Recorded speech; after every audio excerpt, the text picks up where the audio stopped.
Hi, good morning. My name is Brett Deal. I'm an agricultural and biological engineering PhD student. I work in the lab of Dr. Nicole Brown, and today I'm going to talk just briefly about some science that I'm doing here in the lab, specifically with lignin. So, lignin comes from the cell walls of basically any land plant. So lignin, once it's extracted, looks like this.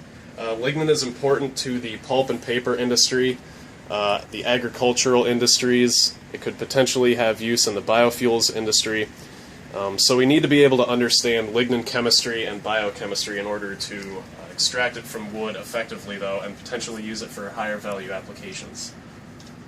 So basically, what I'm doing when I extract the lignin is you grind up your wood, so you have, just any kind of wood, any piece of wood. You can take a 2x4 and you grind it up into basically sawdust in something called a Wiley mill.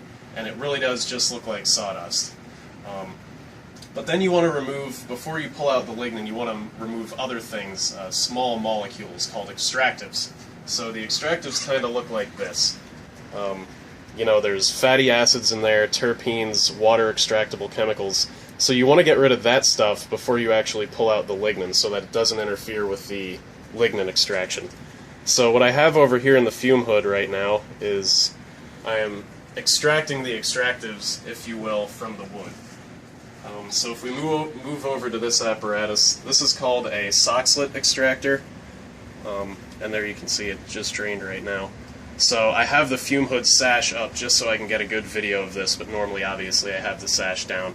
So basically what's in this flask is just boiling water, and the water travels up through this tube, and once it hits the cold on this condenser, the water goes from a gas to a liquid, and it drops down onto the wood sample. So this is spruce wood in here. Again, that's just sawdust, and it's packed in here using cotton so that it can't go anywhere, it can't flow out.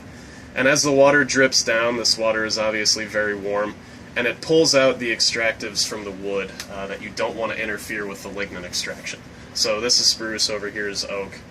And eventually this water level slowly rises, and once the water level gets above this little joint right here, then the whole thing automatically flushes. It dumps. And all the water travels back down into your flask, and the whole process continues. So obviously this water started out clear. Now there's some extractives in it, so it's changing color. The red oak has a little bit more extractives than the spruce. And you just let this process occur all day over about 8 hours. After you're done with water on day 1, then you do it again with ethanol, then you do it for a third day with chloroform, then you do it with acetone. So, different types of chemicals have different solubility. So something that is soluble in water might not be soluble in the chloroform, and vice versa. So that's why you go through this sequence of extracting with different solvents.